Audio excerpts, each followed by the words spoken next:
Here ay magluluto tayo ng stir-fry noodles. So, umpisahan na natin. Una is magpakulo tayo ng tubig para sa ating noodles. I-blanch muna natin yung ating noodles.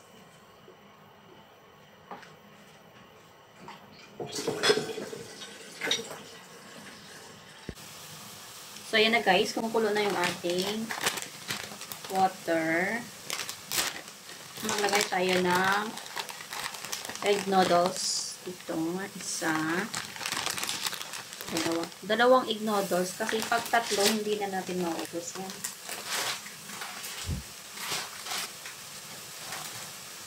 I-blanch natin yan para mag-separate. Kumamit tayo ng chopstick. Balik ta rin natin para mabilis silang maghiwalay. Ang isa na to ayaw maghiwalay talaga. Ano, walang forever to eh. Kailangan yung magkahiwalay.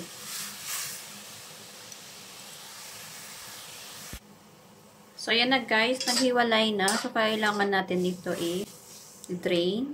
Huwag natin masyadong lutuin. Kasi iluluto pa natin yan mamaya. So, hanap tayo ng strainer. Strain natin yan.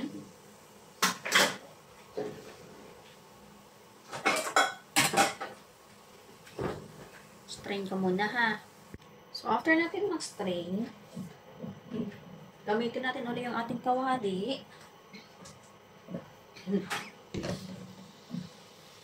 Stir fry muna natin yung ating vegetables.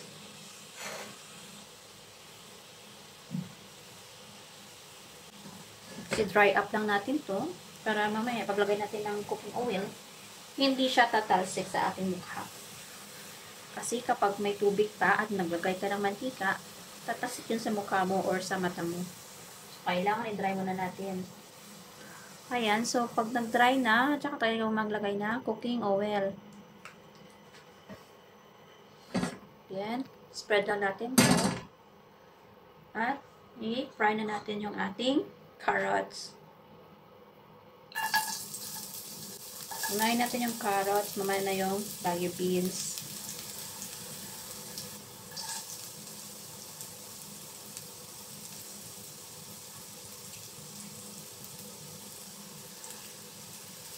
Ayan na guys. Stir fry lang natin to sa mahinang apoy para hindi sila masusunog.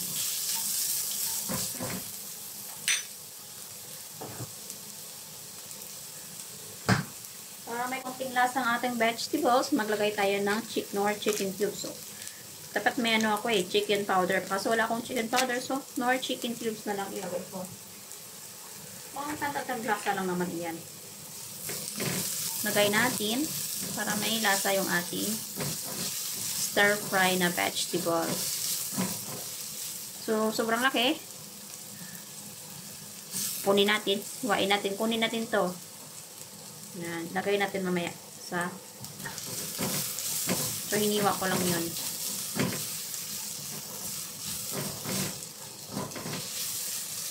Enough. Kapag na-fry na natin yung ating carrots, maglagay tayo ng bagu beans. Fry din natin yan.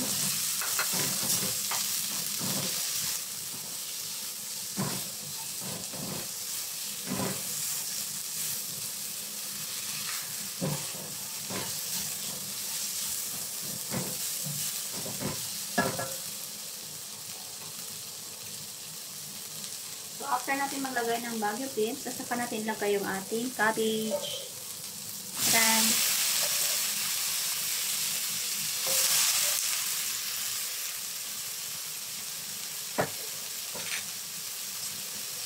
stir fry lang natin ulit para all combine.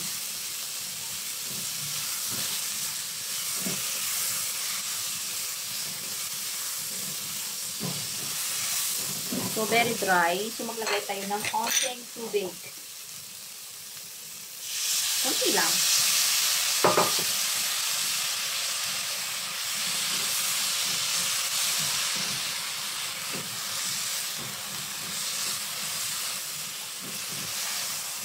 Halo-haloin natin hanggang sa maluto yung ating cabbage.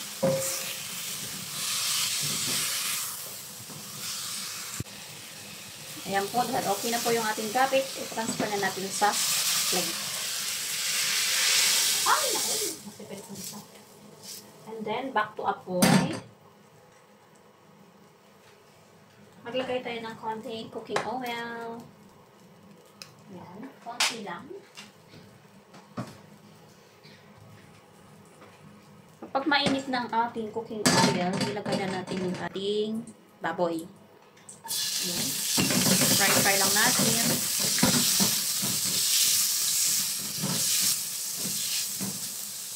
Maglagay tayo ng asin sa ating pork. Konti lang. Ayan. Fry lang natin po hanggang sa maging golden brown.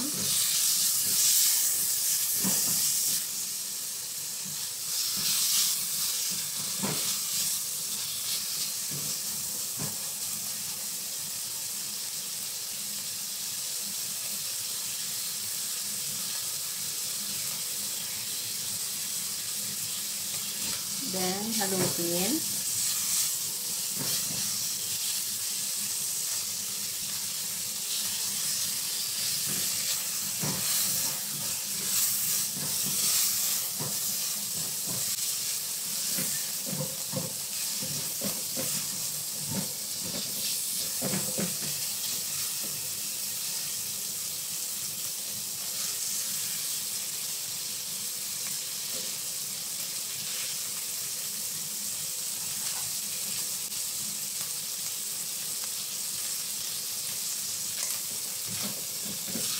Yan ng golden brown na guys. Ilagay na natin yung ating garlic.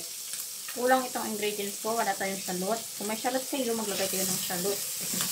Kasi wala na akong shallot. So, garlic na lang ilagay ko. Garlic.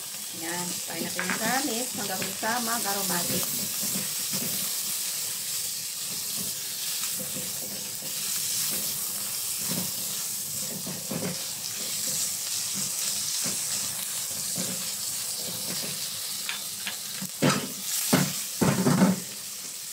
Well, okay na po, maglagay po tayo ng water.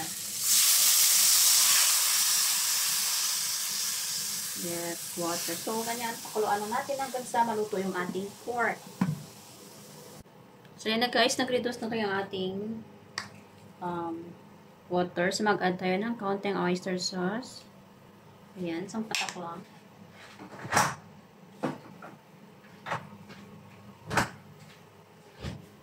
Then, mag-add tayo ng salt,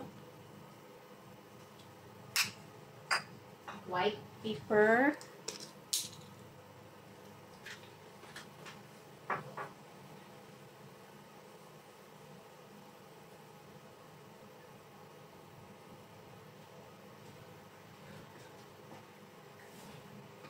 pakuluan natin. Then, i-add natin yung ating egg noodles. Kaya ito, i-add natin yan. May natira pa. Simutin natin. Haluin. Tsaka, ilagay natin yung ating vegetables. Kasi yung noodles, mabilis lang yung maluto. So, maglagay tayo ng vegetables natin. Ilagay natin yan dyan. Tapos, haluin natin.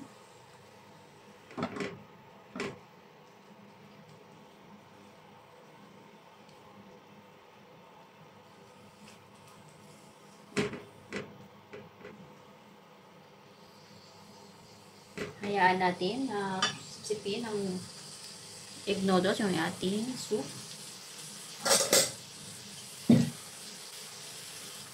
Huwag nating haluin muna kasi mamaya madudurog-durog na yan.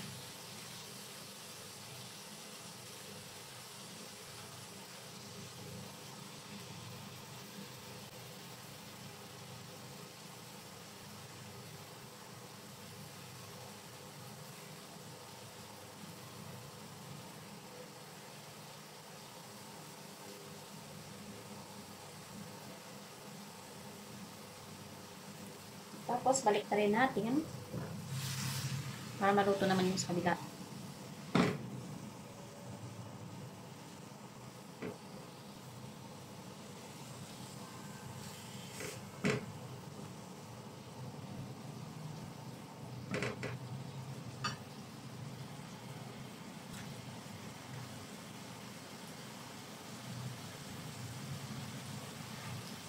Tikman natin yung lasa, kung tama nga ba. Kung patok nga ba sa tanlasa natin. So, tikman natin. Alright, it's good. You need to add anything. So nga pala, nakalimutan ko ipakita kanina. Naglagay nga pala ako ng chicken nor cubes. Kaya, konti lang yung nilagay ko na oyster sauce.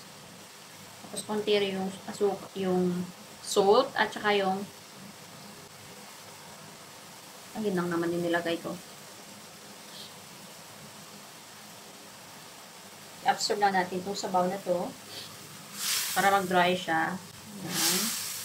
Mag-press na ulit.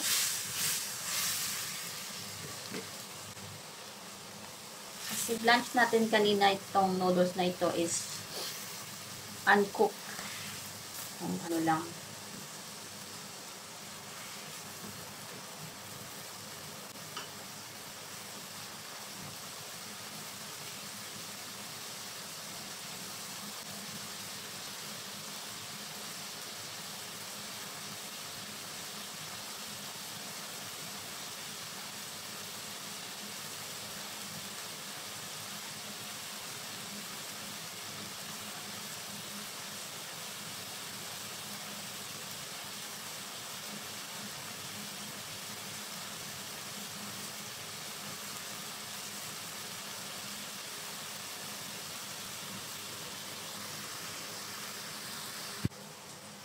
So, ito na guys. Ready na po yung ating stir-fry noodles. So, isalin na natin sa ating lagayan. Ayan. Dry na dry. Tsaka hindi siya overcook, ha.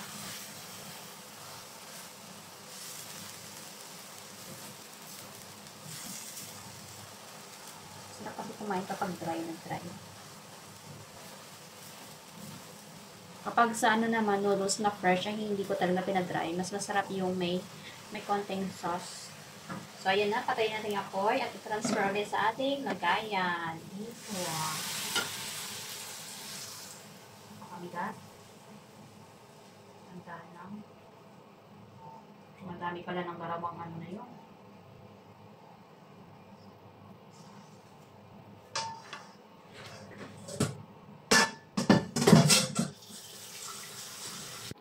So guys, ito na po yung ating stir-fried na egg noodles.